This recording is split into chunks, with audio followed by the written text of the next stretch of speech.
Hey everyone, this is Stefan James and welcome to another session of the Life Mastery Accelerator. Today I'm going to share with you a framework that can allow you to free yourself from a lot of emotional pain and suffering in your life. I want to share with you a possibility, something that if you choose to take it on, can really transform your life in a lot of incredible ways. I know with this framework and this belief system and model of the world, if you will, has really allowed me to free myself from a lot of anger and frustration and resentment, sadness, depression, all those disempowering emotions that we have come up and create. I want to share with you what the source is of that and share with you how you can create some freedom in your life from that and really empower your life by changing your story, changing the story and the meaning that you create from events. Now, I've already shared a bit of this framework with you guys if you've been a member here for a while, part of the Life Mastery Accelerator, but I want to bring it up again and go even deeper with it this time and kind of give you an example here in my flip chart so that you can really apply this to your life in more of a practical way. And then when I dive into some of the questions that people have brought up that I have here on my computer that I'm going to answer a little bit later on, I want to show you how what I share with you is going to relate to the questions that people have that they're bringing up and really a lot of the suffering that shows up in their life as well as your life as well. I believe that if you decide to take this on, like I said, it can transform your life in so many incredible ways. But I'm very careful about saying anything as an absolute truth because I don't believe there's any absolute truths with anything in life, that everything is just a possibility. And it's up to us to decide whether or not that possibility, this potential truth that we take on really serves us and benefits us in our lives as well as other people in our lives as well. But I really want to help free you from any pain and suffering and allow you to be more in control of your life and the meaning and the stories that you create. Now, I've spent a lot of time over the last 15 years as I've been involved in self-development, really studying psychology and therapy. I've always been fascinated to understand how the mind works and how we have different emotions and feelings and beliefs and values and how that blueprint and model of the world that we've created or sometimes is created by us, that we've taken on by our family, our peers, by society, how that really molds the decisions and the direction that we go in our life. And one thing that I've observed from studying all the different schools of therapy, whether it's cognitive behavioral therapy or psychoanalysis or psychodynamic therapy or gestalt therapy or non-directive therapy and all the different schools that are available that I think all have great benefits and uses, one thing that I've observed that they all have in common and accomplish is that when someone experiences a transformation, that transformation often occurs when that person makes a shift, a change, an alteration in the meaning or the interpretation that they have around a specific event that's causing pain and suffering in their life. All the different schools of therapy that I've seen, they all work successfully in a variety of different paths and ways and strategies. Sometimes it happens over time. Sometimes it takes several years based on the school of therapy and the skill of the therapist. Other times it can actually happen in a moment. In one moment, your whole life can change. Suffering and pain, frustration, anger, resentment that you might have been holding on to for many years of your life can dissipate and you can become free from that once and for all. Sometimes in one moment when there's a shift in the meaning that has been created around a specific event. So let me draw something out for you and let me share with you what I mean. Move my chair here. Make sure you guys can see this okay. Okay. Sorry, give me one sec here, guys.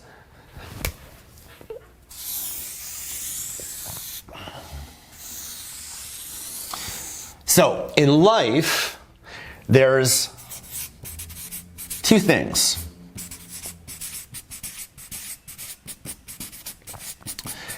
There's what happened, okay, a specific event that happens in our life. And then there's the story that we create, the meaning, the interpretation that we create based on what happened. Now, oftentimes what we do is we merge the two together and they become one, where what happened, the event that occurred in our life, gets merged with the story, and it becomes one. Now, the story, our interpretation, the meaning that we create, is where all the suffering lies. All of the pain is created based on the story, not based on what happened. Because what happened is what happened. It's what is. It actually has no meaning to it whatsoever. Because nothing in life has any meaning except for the meaning and the story that we give it. Our brains are meaning-making machines. Our brain is a survival mechanism. I've shared it with you guys many times before. The purpose of your brain and the way that its default setting is not to make you successful, is not to make you happy. The purpose of your brain is survival. Your brain is a survival mechanism that always will look for what's missing, what's wrong, look for threats and help protect you and keep you safe so that you can go on and continue living and evolution continues.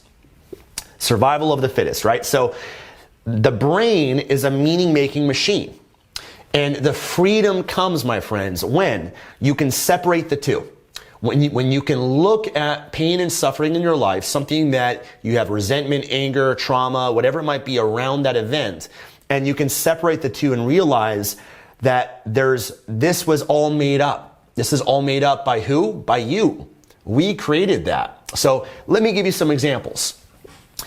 Let's say that when you're a kid, we all have events that happen in our life. Okay, we all have moments and experiences and things that happened to us. So maybe, for example, when you're a kid, you went to school and you did a test and you got a bad grade. You got a bad grade, which might have been a C or an F. And then what happened was, that's what happened.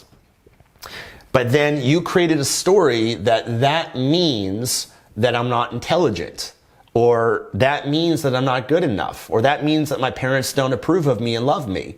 And maybe also what happened with that is you didn't just get an F, but your parents got mad at you, or they yelled at you, or they said some words that further helped create this story and this meaning. Now, here's the scary thing and how this shows up in our lives.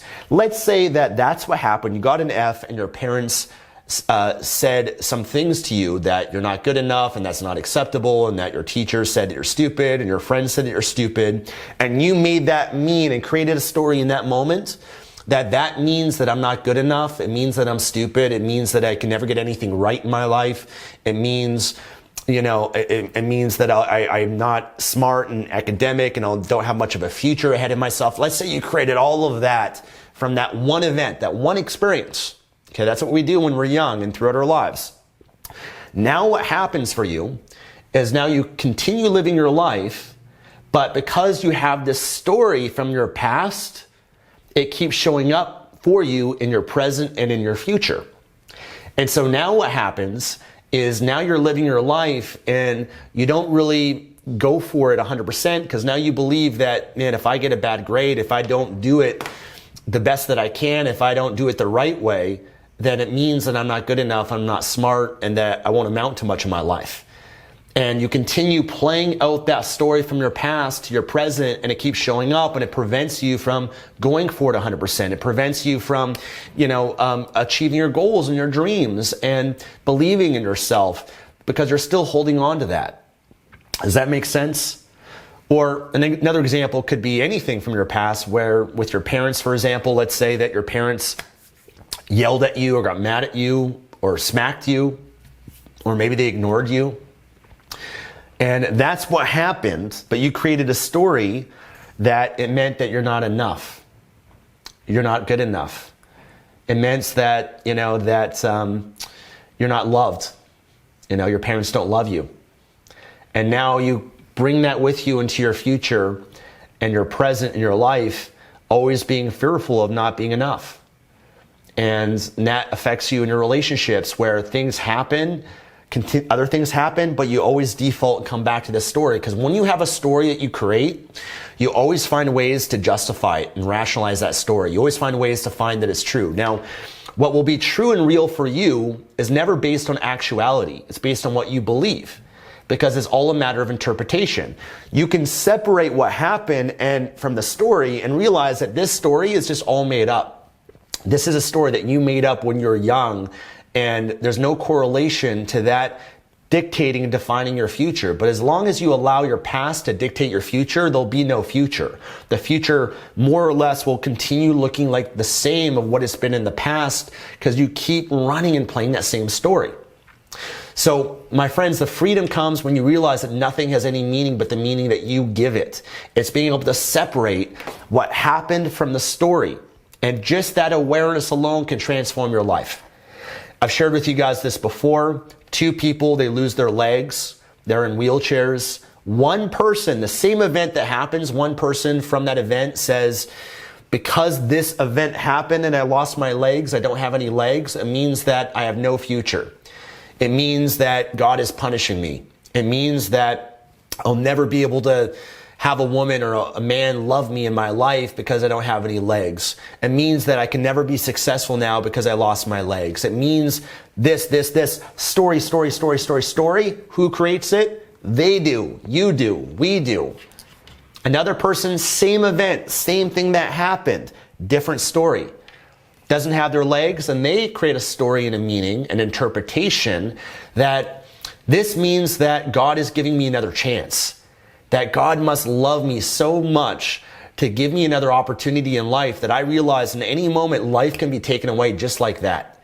That because this event happened to me, that this means that every day is a gift and that I better make sure I live every day fully, that I better give it my all every day, that I better love unconditionally because I never know when the last day could be. Or this means that because this happened, I'm going to be stronger and better than anyone else. And this event can challenge me to become more in my life in ways that I never would have. That most people, what they call problems and challenges is nothing now compared to my new standard of what I've already been through, because now you're emotionally strong. And so they take that story on that empowers them and serves them in their life, and they go on and they make their life count and make the most of it. Versus the other person, just based on that story, decides maybe that life isn't worth living and they kill themselves. They commit suicide or whatever it might be, and they become depressed or whatever, all based on not what happened, but the story. If you change the story, you change your life. You change the meaning, you change your life. I worked with someone on the weekend who had broken their neck twice. Horrific. And they created a story and a meaning that every time I get close to success, then I'm going to break my neck. Why? They broke their neck, but they created a story and attached it to that event of them breaking their neck. Now, is there really a correlation between breaking your neck and success? I don't know. Maybe. I'm not sure. And even if that story is maybe accurate to some extent, because again, there's no absolute truth, only a possibility. Nobody knows for sure. Nobody has all the answers in life. I don't care who you are. But as long as they believe in that story, is that going to empower them? Is that going to serve them? Of course not. That's going to prevent them, and they're always going to self-sabotage themselves anytime they get close to success. Now, could it be possible that it was a rare occurrence and coincident that might have happened that one time, but does that mean it's going to happen again? No, of course not. Does that mean that by being successful that the same thing is going to occur? Of course not. But as long as you believe that, as long as you attach that story to it and you buy into that and you continue taking that and projecting that into your future, guess what will show up? More of the same. In fact, here's the scary part, my friends. Oftentimes what happens is we create a self-fulfilling prophecy that whatever you believe continues to manifest itself and show itself up in your life. So if you believe, for example, here's an example, you are a man or a woman, you date a man or a woman, and that man or woman breaks your heart. And that man or woman is an asshole, right? And because of that one event that happened and you got hurt by it, now you created a story that men or women are assholes. And that every time that you open yourself up, every time you trust someone, every time you fall in love, you better not, because you better put up a wall, because every time that happens, you create a story that's going to happen again. Now, is that true? No, of course not. You created a story. Maybe it happened once, or maybe it happened twice, maybe it happened 3 times, but does that mean that every man and woman you meet is an asshole? Of course not. But here's what happens. Self-fulfilling prophecy, right? So you believe that men or women are assholes. Guess what keeps showing up for you? Assholes. Because you keep attracting and manifesting it. You've created a belief system that that's what men and women are, so you continue attracting that in your life. But it's not until you free yourself from the story about what happened, then it changes everything.